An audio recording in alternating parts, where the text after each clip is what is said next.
Isang paraiso kung ituring ang lugar na ito dito sa bayan ng Arakan. Ito ang Kulaman Valley. Isang pamayanang hitik sa likas na yaman at may napakalaking potensyal sa larangan ng turismo. Muli kong tinahak ang lugar bilang bahagi ng isang site visit activity ng mga tour guide dito sa Arakan.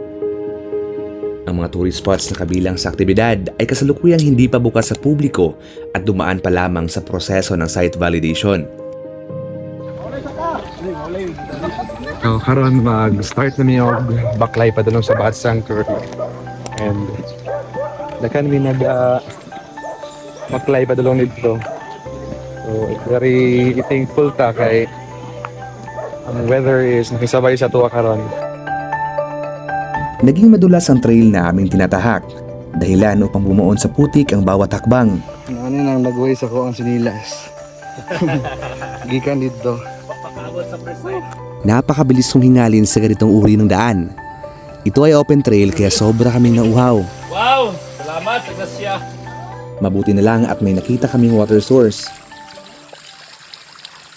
Sugo sa tubod eh. No! Malaking aso. Sa kabila ng pagod ay halos hindi ko ito namalayan dahil kahit saan ako lumingon ay mapapamangha ka talaga sa tanawin. Lalo na nang marating namin ang Maro River, ang ilog kung saan matatagpuan ang naglalakihang mga paniki.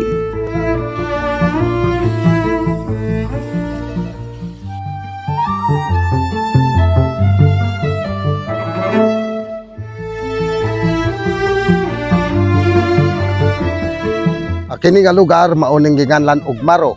Tungod kay sa original dili gyud ni siya Maro. Tungod kay nasudlan kini sa mga Hapon kuno sa unang panahon, so ang nagdala sa bilang commander si Maro.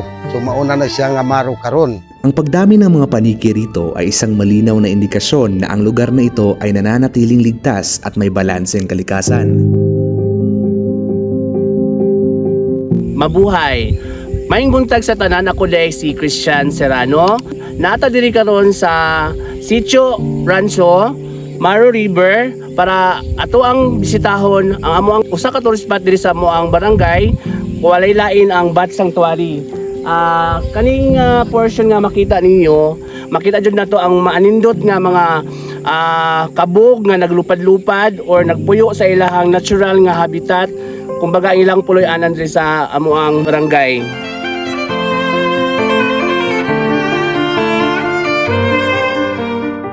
Kining kabog dili abusador, no? Dili mamaak og tao, dili magaway, dili manghilabot sa tinanom. Wa gyud ingon ta nga makasala sa imo. So og tanaw nimo didto sa balaod sa tibuok kalibutan nga gi amindahan na ang balaod, ampingan na gyud kini nga mga mananapa. Ampingan na gyud. So karon tungod sa amo ang pag-amping hangtod karon nagasanay pa, nagadaghan pa gyud sila.